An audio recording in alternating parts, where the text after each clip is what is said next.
శ్రీ5 news కి స్వాగతం. నేను వినతి. ముందుగా హెడ్లైన్స్.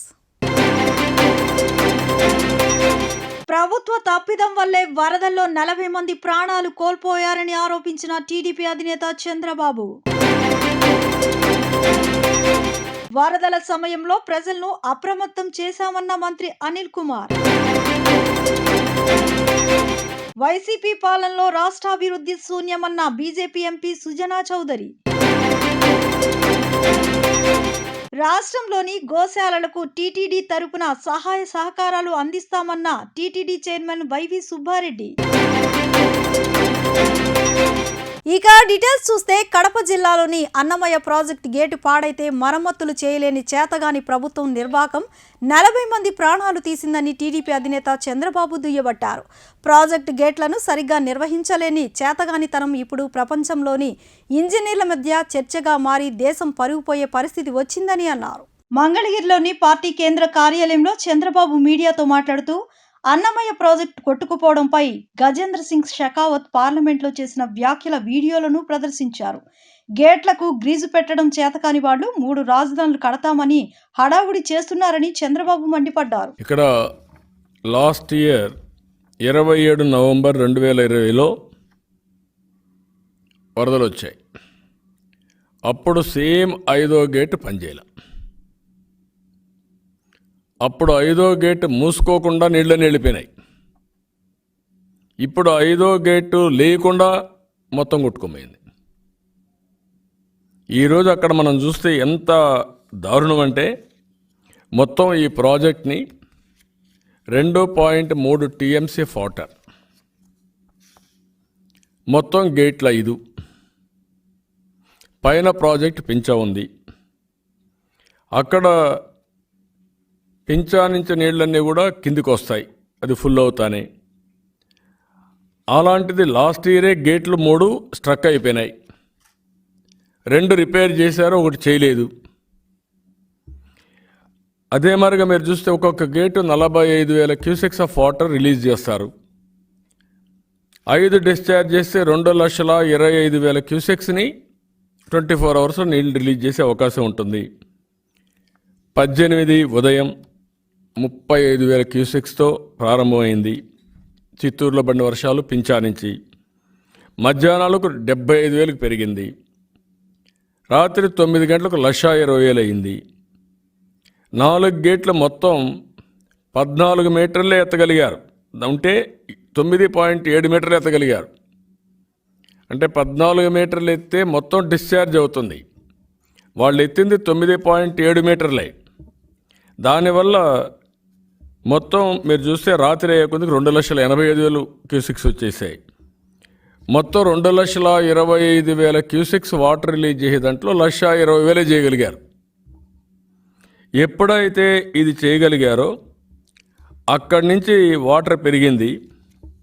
బయట వాటర్ పోయే పరిస్థితి లేదు. తెల్లవారి 19వ తారీఖున మొత్తం 2:30-3 గంటలు తెగిపోయింది. 6:30 గంటలకు ప్రత్యక్ష సాక్షులు నాకు చెప్పిన దాని ప్రకారం మొత్తం ఊర్ల మీద పడిపోయింది. ఎవరిని ఒక్కడిని కూడా అలర్ట్ చేయలేదు. ప్రతి ఒక్కరి దగ్గర సెల్ ఫోన్లు ఉన్నాయి. నీళ్ళైతే ఎప్పుడైతే వస్తున్నాయో చూసిన తర్వాత అటు ఇటు పరిగెత్తడం మొదలుపెట్టారు. కొంతమంది ఈ గ్రామాల్లో మీరు చూస్తే ఎగువ మందపల్లి, దిగువ మందపల్లి, అదే మరిగా పులపుత్తూరు, గుండ్లూరు, ఇది మెయిన్గా మొత్తం కొట్టుకుపోయినాయి. ఇంకా 10-12 గ్రామాలు పూర్తిగా డ్యామేజ్ అయినాయి. నేను ఈ ఊర్లన్నీ విజిట్ చేశాను. ఇంటింటికి తిరిగాను. వాళ్ళ కష్టాలన్నీ పలకరించాను. ఫస్ట్ హ్యాండ్ ఇన్ఫర్మేషన్ తీసుకున్నాను. వాళ్ళందరితో తీసుకున్న తర్వాత వాళ్ళందరూ చెప్పింది నాకు ఒకటే మాట చెప్పారు, మాకెవ్వరూ హెచ్చరికలు చేయలేదు. వరదల సమయంలో అందరినీ అప్రమత్తం చేశామని మంత్రి అనిల్ కుమార్ తెలిపారు. అన్నమయ్య డ్యాంల విషయంలో టీడీపీ అధినేత చంద్రబాబు తప్పుదోవ పట్టిస్తున్నారని దుయ్యబట్టారు. కనీస అవగాహన లేకుండా చంద్రబాబు మాట్లాడుతున్నారని తప్పుబట్టారు. వైసీపీ కార్యాలయంలో ఏర్పాటు చేసిన విలేకరుల సమావేశంలో అనిల్ కుమార్ మాట్లాడుతూ ప్రాజెక్టు ఘటన మానవ తప్పిదమంటూ దుష్ప్రచారం చేస్తున్నారని, విపత్తులను కూడా ప్రభుత్వ వైఫల్యం అంటున్నారని మంత్రి విమర్శించారు. అన్నమయ్య ప్రాజెక్టు కెపాసిటీ 2.13 లక్షల క్యూసెక్కులు మాత్రమేనని, గంటల వ్యవధిలోనే 3 లక్షల క్యూసెక్కుల వరద నీరు వచ్చిందని అనిల్ కుమార్ తెలిపారు. ఈరోజు జగన్మోహన్ రెడ్డి గారు ముఖ్యమంత్రిగా వరదలు వచ్చినప్పటి నుంచి కూడా ఏ రోజుకి ఆయన అక్కడికి వెళ్ళి అధికారుల చేత పనులు చేయించాల్సిన ఇంకోటి మానిటర్ అక్కడికి వెళ్ళి తాను ఇబ్బంది పెట్టకూడదు అక్కడికి వెళ్ళి ఆయన చుట్టూరు అధికార యంత్రాంగం అంతా తిరుగుతూ, అలా కాకుండా ప్రతిరోజు ఇక్కడి నుంచే మానిటరింగ్ చేసుకుంటూ కలెక్టర్స్ దగ్గర నుంచి ప్రజాప్రతినిధులంతా కూడా మానిటరింగ్ చేసుకుంటూ ఎక్కడికెక్కడ ఇబ్బందులు లేకుండా అతి తొందరలోనే వాళ్ళందరినీ కూడా పూర్తిగా రిలీఫ్ కానీ అన్నీ కూడా చేసే కార్యక్రమం అన్నీ కూడా మానిటర్ చేసి అయిన తర్వాత మళ్ళీ అందరికీ ఎంతవరకు మేలు జరిగింది, ఇంకా దాన్ని ఏం చేయాలని చెప్పి ముఖ్యమంత్రి గారు తర్వాత కూడా పర్యటన పెట్టుకొని పోవటం జరిగింది. ఈరోజు చంద్రబాబు నాయుడు గారు మాట్లాడుతూ అసలు పచ్చి అబద్ధాలు, ఆయనకు అవగాహన 14 సంవత్సరాలు ముఖ్యమంత్రి ఏమన్నా అంటే మాకు అవగాహన లేదు, నాకు అనుభవం ఉంది, రకరకాలు మాట్లాడుతూ ఉంటాడు. 14 సంవత్సరాలు ముఖ్యమంత్రిగా చేసిన ఆయన కనీసం అవగాహన లేకుండా ఏం మాట్లాడుతున్నాడో ఆయనే తెలీదు. ఈరోజు నిన్న మొన్న వచ్చిన వరదలు, అది సోమశిలకు కానీ తీసుకుంటే యాజ్ పర్ సిడబ్ల్యూసీగా తీసుకున్నా కూడా 5-6 లక్షల ఫ్లడ్ 1882లో వచ్చింది అనేది రికార్డులో నమోదైంది. అంటే దాదాపు 140 సంవత్సరాలలో ఇంత పెద్ద ఎత్తున వరద సోమశిలకి వచ్చిన సంఘటనలు లేవు. ఈరోజు అన్నమయ్య ప్రాజెక్ట్ గురించి చెప్తూ అన్నమయ్య ప్రాజెక్టులో వీళ్ళు చేత కాకుండా మెయింటైన్ చేశారు, ఒక గేట్ లిఫ్ట్ చేయటం వల్ల, రిపేర్ చేయకపోవటం వల్ల ఇదంతా అయిపోయిందని చెప్పాడు. ఈరోజు చంద్రబాబు నాయుడు గారే మాట్లాడారు, 18వ తారీఖున వరద రావటం మొదలైంది, 18వ తారీఖున 10 గంటలకి 10,000 వచ్చింది, సాయంకాలానికి 90,000 వచ్చింది, మధ్యాహ్నానికి 1,00,000 వచ్చిందని. కానీ చంద్రబాబు నాయుడు దౌర్భాగ్యం అక్కడే ఎంత దరిద్రమైన మనస్తత్వం అంటే అక్కడితో ఆపాడు, కానీ అక్కడి నుంచి తర్వాత ఎంత వచ్చిన ఫ్లడ్ని మాత్రం మింగేసి దాని నిజాలు ఎందుకు చెప్పలేదో చంద్రబాబు నాయుడు గారు చెప్పాల్సిన బాధ్యత చంద్రబాబు నాయుడు గారి మీద ఉంది. ఈరోజు అన్నమయ్య డ్యామ్కి సంబంధించి 5 గేట్స్కి దాని స్పిల్వే కెపాసిటీ 2,17,000 క్యూసెక్స్. ఈరోజు 2,17,000 క్యూసెక్స్ కెపాసిటీ ఉంటే ఆయన చెప్పినట్టుగానే 10 గంటలకి 12,000 చిల్లర వస్తే దాన్ని మొత్తం వదిలేసాం. 8వ గంట కల్లా 42,000కు పెరిగితే పూర్తిగా కూడా దాన్ని అన్నమయ్య డ్యామ్ని 2.2 టీఎంసీ కెపాసిటీ అంటే మహా అంటే 24,000 క్యూసెక్స్ కెపాసిటీ అయిన డ్యామ్ అది. దాన్ని పూర్తిగా కూడా డిప్లీట్ చేసుకుంటూ 0.7 టీఎంసీ అంటే ఆల్మోస్ట్ డెడ్ స్టోరేజ్ కిందగా తీసుకొచ్చి మొత్తం కూడా ఆ డ్యామ్ని మొత్తం కూడా అవుట్ఫ్లోస్ ఇన్ఫ్లోస్తో కన్నా కూడా ఎక్కువ రిలీజ్ చేయడం జరుగుతూ ఉంది. వైసీపీ పాలనలో రాష్ట్రాభివృద్ధి శూన్యమని ఎంపీ సుజనా చౌదరి ధ్వజమెత్తారు. వైసీపీకి ఎందుకు ఓటేశామని ప్రజలు లెంపలేసుకుంటున్న పరిస్థితి నెలకొందని అన్నారు. వైసీపీ అప్రజాస్వామికంగా స్థానిక సంస్థలను గెలిచిందని ఆరోపించారు. ఈ సందర్భంగా ఎంపీ సృజనా చౌదరి మాట్లాడుతూ మంత్రులు ఏం చేస్తున్నారో అర్థం కాని పరిస్థితి ఉందని అన్నారు. జగన్ ప్రభుత్వంలో అవినీతి ఏ స్థాయిలో జరుగుతుందో ప్రజలకు అర్థమైందని చెప్పారు. తమకు బీజేపీ ఆశీస్సులున్నాయని కొందరు వైసీపీ నేతలు చెప్పుకుంటున్నారని, అదంతా అబద్ధమని కొట్టిపాడేశారు. వైసీపీ తమకు శత్రువు కాదు, కానీ రాజకీయ ప్రత్యర్థి మాత్రమేనని సుజనా చౌదరి పేర్కొన్నారు. ఆర్థిక ఎమర్జెన్సీ అంటే ఫైనాన్షియల్ ఎమర్జెన్సీ దిశగా రాష్ట్రం వెళ్తున్న విషయం ప్రజలందరికీ తెలిసిందే. అయితే ఈ పరిస్థితుల్లో ప్రతిపక్ష పార్టీ కూడా పూర్తిగా విఫలమైన సందర్భంగా ఈరోజు క్షేత్రస్థాయి నుంచి కూడా భారతీయ జనతా పార్టీ ఏ విధంగా ఈ రాష్ట్రాన్ని కాపాడాలి అంటే ఆంధ్రప్రదేశ్ పరిరక్షణ చేయాలంటే భారతీయ జనతా పార్టీ ఎన్ని విధాలుగా చేయాలి, ఏ విధంగా చేయాలి అనే దాని మీద మేము ముఖ్యంగా చర్చించుకోవడం జరిగింది. అయితే ఇప్పుడు లోగడ ఉన్న పార్టీ విషయం ఒక రకంగా మాట్లాడితే గతహాల్లో తీసేస్తే ఇప్పుడు వర్తమానంలో జరుగుతున్న వైఎస్ఆర్సీపీ పార్టీ ఘోరాలు నేరాలకి లిస్ట్ వేసుకుంటా పోతే ప్రతి ఒక్క పౌరుడు కూడా ఓటు వేసినందుకు ఎందుకు వేసామురా అని చెప్పి చెంపలేసుకుంటా ఉండే పరిస్థితి అయితే క్లియర్గా ఉంది. ఈ పరిస్థితుల్లో భారతీయ జనతా పార్టీ తరఫున మేము రాజ్యాధికారానికి ఎట్టి పరిస్థితుల్లోనూ తగ్గకుండా ఏ విధంగా పార్టీని బలోపేతం చేసుకొని ప్రజాస్వామ్య పద్ధతిలో, ఎందుకంటే ఇప్పుడున్న వైఎస్ఆర్సీపీ పార్టీ ఏ లోకల్ బాడీ ఎలక్షన్స్ అయినా కూడా అప్రజాస్వామ్య పద్ధతిలోనే ఎలక్షన్స్ చేస్తూ ఉన్నారు. ఎక్కడ ప్రజాస్వామ్యం అనేది లేదు. భారత రాజ్యాంగాన్ని తొంగలో తొక్కేసి ఇష్టానుసారం వాళ్ళు బిల్లులు పెడతాం, బిల్లులు వెనక్కి తీసుకెళ్ళటం అంతా చూస్తూ ఉన్నారు. ఇది ఒక నవ్వుల పరిపాలనలాగా ఉంది. ఎవరైతే కొంతమంది అంటే ఒకళ్ళ ఇద్దరా ముగ్గురా మంత్రివర్గం ఉంది అని అంటే ఏ మంత్రి ఏ పని చేస్తున్నారో అసలు వాళ్ళకి ఏమైనా తెలుస్తుందో తెలియటో కూడా పరిస్థితి లేదు. మంత్రివర్గానికి లేదు.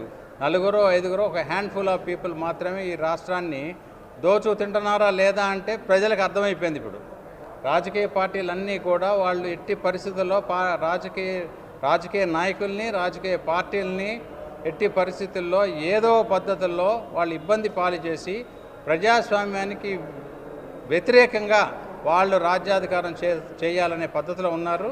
దాని మీద భారతీయ జనతా పార్టీ ఎట్టి పరిస్థితుల్లోనూ చూస్తూ ఊరుకునే ప్రసక్తి లేదు అనేది తెలియపరచడానికే మేము ఈ కార్యవర్గ సమావేశం కూడా పెట్టుకున్నాం. అయితే వాళ్ళు కొంతమంది మాకు భారతీయ జనతా పార్టీ ఆశీస్సులు ఉన్నాయని చెప్పే వాళ్ళు కూడా చాలామంది ఉన్నారు. అదంతా కూడా ఎట్టి పరిస్థితుల్లో నమ్మడానికి వీల్లేదు. మాకు రాజకీయంగా ప్రత్యర్థులు వాళ్ళు ఎట్టి పరిస్థితుల్లో, మిత్రులు మాత్రం ఎట్టి పరిస్థితుల్లో కారు. శత్రువులని మేము అనం.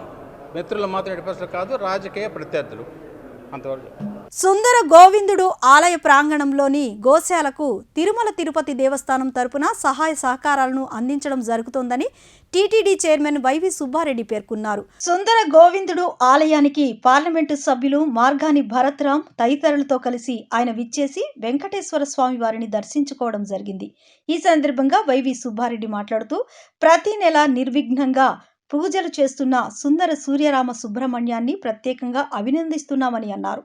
హిందూ సనాతన ధర్మాన్ని కాపాడేందుకు తన వంతు కృషిని చేస్తున్నందుకు ఆయన్ని అభినందించారు. ఈ ఆలయంలో కలియుగ శ్రీ వెంకటేశ్వర స్వామిని దర్శించుకోవడం, స్వామివారి ఆశీస్సులు పొందడం ఎంతో ఆనందాన్నిచ్చిందని అన్నారు.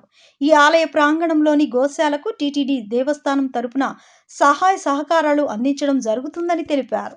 ఈరోజు పశ్చిమ గోదావరి జిల్లా కొవ్వూరు పట్టణంలో ఉన్న సుందర గోవిందుడు ఆలయం అంటే కలియుగ వెంకటేశ్వర స్వామి ఆలయానికి వచ్చి స్వామివారి ఆశీస్సులు తీసుకోవడం జరిగింది. ఈ సందర్భంగా ఈ ఆలయాన్ని నిర్వహిస్తున్న గోశాల ఆలయంతో పాటు ఆలయం పక్కనే ఉన్న గోశాలను నిర్వహిస్తున్న సుందర సూర్యరామ సుబ్రహ్మణ్యం గారిని కూడా కలవడం జరిగింది. చాలా చక్కగా 60 ఆవులతో సాంప్రదాయబద్ధంగా గోశాలను నిర్వహిస్తూ ప్రతి నెల కూడా గోశాలలో జరగాల్సిన కార్యక్రమాలు, యాగ కార్యక్రమాలు అన్నీ కూడా నిరంతరం నిర్వహిస్తూ ప్రతి ఒక్క గోవు కూడా నిరంతరం పూజ కార్యక్రమం చేస్తూ చాలా చక్కగా గోశాలను నిర్వహిస్తున్నందుకు సుందరరామ సుబ్రహ్మణ్యం గారిని ముందుగా అభినందిస్తున్నా.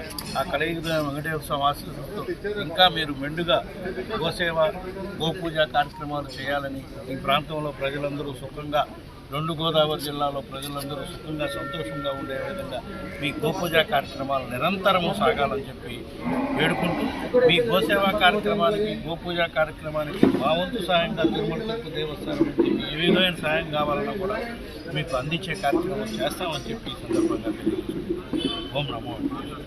ఉదయం లేచింది మొదలు విశ్రమించేంత వరకు నిర్విరామంగా విధులు నిర్వహిస్తూ శారీరక ఆరోగ్యంపై సిబ్బంది సరిగ్గా దృష్టి కేంద్రీకరించలేకపోతున్నారని, వారి కోసం నూతనంగా పోలీస్ వెల్ఫేర్ జిమ్ను మంత్రులు కొడాలి నాని, పేర్ని నానిలు ప్రారంభించారు. సిబ్బందిలో శారీరక దృఢత్వాన్ని పెంపొందించే నేపథ్యంలో జిల్లా ఎస్పీ సిద్ధార్థ కౌశల్ పోలీస్ కార్యాలయం ఆవరణంలో అధునాతన సొబగులతో సిబ్బంది సంక్షేమంలో భాగంగా పోలీస్ వెల్ఫేర్ జిమ్ను ఏర్పాటు చేశారు. జిమ్ ప్రారంభోత్సవ కార్యక్రమాన్ని మంత్రి పేర్ని నాని, కొడాలి నాని ప్రారంభించారు.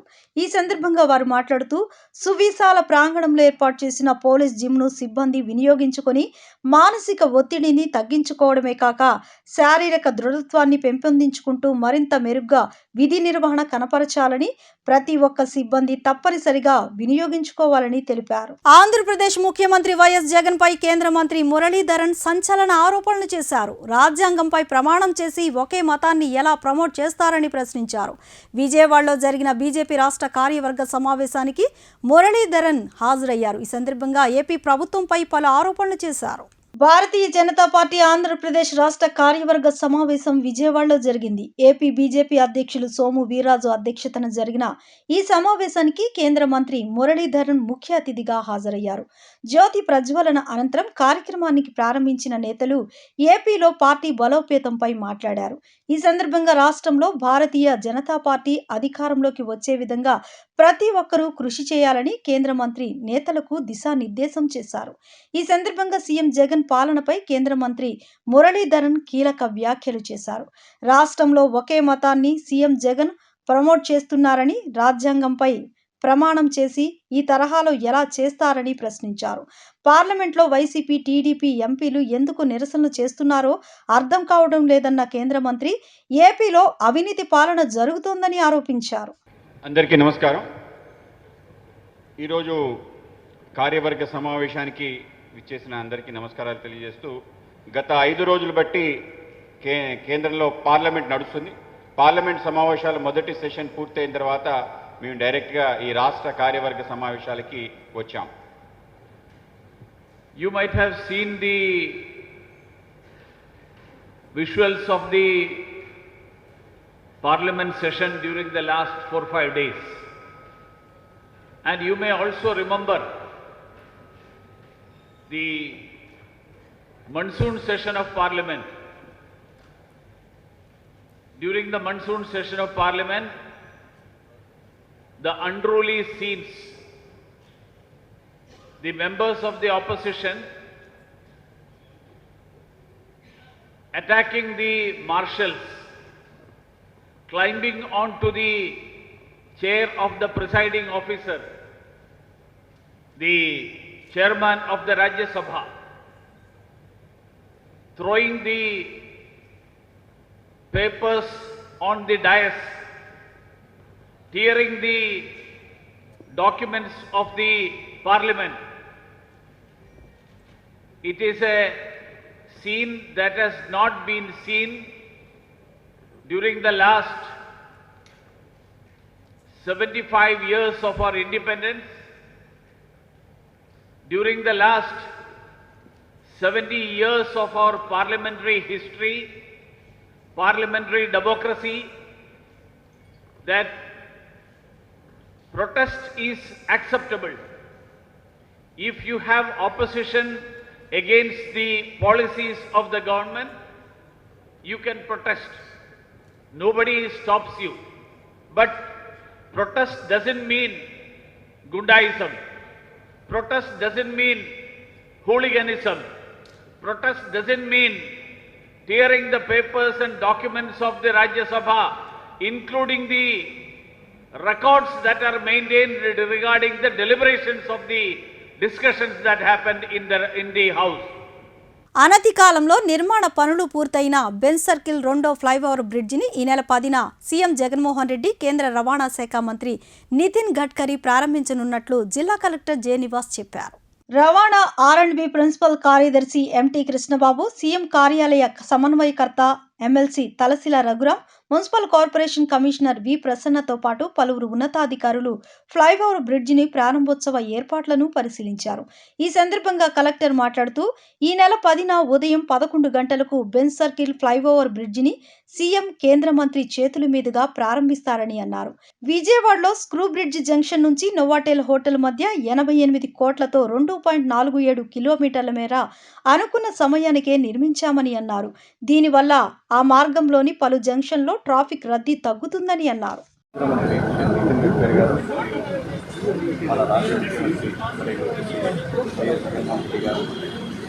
ఈ బెంజ్ సర్కిల్ ఇనాగ్రేట్ చేసే కార్యక్రమం జరుగుతుంది. దాంతోపాటు 40 ప్రాజెక్ట్స్ కార్యక్రమాలు జరుగుతుంది. దానికి కావాల్సిన ఏర్పాట్లు ఈ ఫ్లైఓవర్ ఇనాగ్రేషన్ అనంతరం ఇక్కడ ప్రోగ్రామ్ అన్ని కూడా మనం ఏర్పాటు చేశాం. దానికి కావాల్సిన ఏర్పాట్లన్నీ కూడా స్పెషల్ సెక్రటరీ R&D కృష్ణబాబు గారు మరియు ఇతర అధికారులు అందరూ మన సమావేశం అయ్యి దానికి కావాల్సిన అన్ని చర్యలు ఆర్థికేతర సమస్యలపై ఉద్యోగ సంఘాల జేఏసీ నేతలతో జరిగిన జాయింట్ స్టాఫ్ కౌన్సిల్ సమావేశం అసంపూర్తిగా ముగిసింది. ఉద్యోగ సంఘాలకు అధికారులు ముచ్చటగా మూడోసారి మొండి చేయి చూపించారు. ప్రస్తుతం పీఆర్సీ నివేదిక ఇవ్వడం కుదరదని తేల్చి చెప్పిన అధికారులు సీఎం హామీ మేరకు 10 రోజుల్లో పీఆర్సీ ప్రకటిస్తామని వెల్లడించారు. సమస్యల పరిష్కారం కోసం ఉద్యోగ సంఘాల ఉద్యమ కార్యాచరణ ప్రకటించడంతో రాష్ట్ర ప్రభుత్వంలో కదలిక వచ్చింది. ఈ నేపథ్యంలోనే ప్రభుత్వం పిలుపు మేరకు పీఆర్సీ సహా సంబంధిత అంశాలపై చర్చించేందుకు ఉద్యోగ సంఘాలతో జాయింట్ స్టాఫ్ కౌన్సిల్ భేటీ జరిగింది.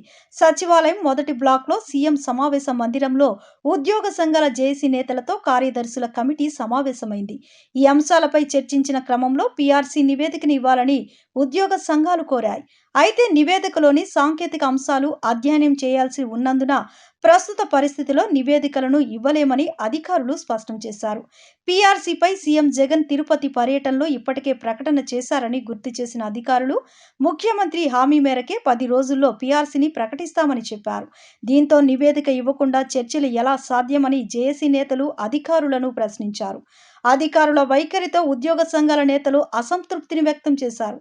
సమావేశం అనంతరం జేఏసీ నేతలు బండి శ్రీనివాసరావు, బొప్పరాజు వెంకటేశ్వర్లు మీడియాతో మాట్లాడారు.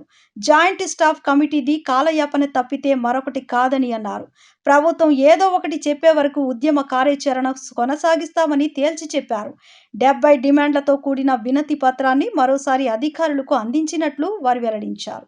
ధర్మపదం కార్యక్రమంలో భాగంగా ఇంద్రకీలాద్రిపై జరిగిన సాంస్కృతిక కార్యక్రమాలు ఆకట్టుకున్నాయి. దేవాదాయ శాఖ వారి ఉత్తర్వుల మేరకు ఈ కార్యక్రమాలను దుర్గగుడి అధికారులు నిర్వహించారు. ఈ సందర్భంగా విజయవాడకు చెందిన కూచిపూడి బృందం నాట్య కళాకారులు చేసిన ప్రదర్శనలు కన్నుల విరుగా సాగాయి. నృత్యాలను తిలకించేందుకు భక్తులు పెద్ద ఎత్తున తరలివచ్చారు.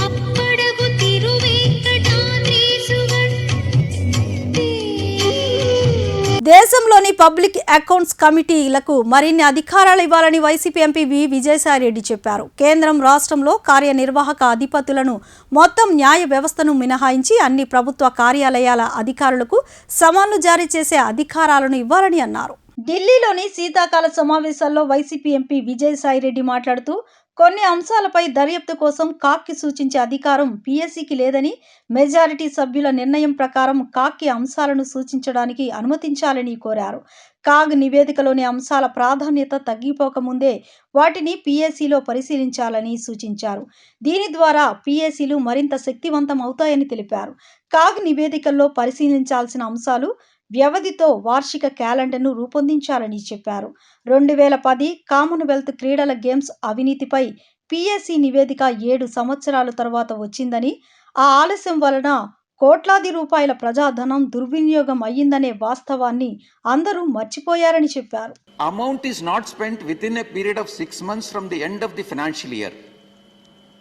That is, if accounts are closed by 31st March and if they are not spent by 30th September, these funds are to be deposited in PM Cares. My point is, why PM Cares? Why not CM Cares also? Yes. Why are you restricting this only to PM Care? So my point in this regard is, I support the bill, but however, there has to be some amendments in the Companies Act, or some rules have to be framed, amending the existing rules, enabling the companies to contribute even to CM Cares also.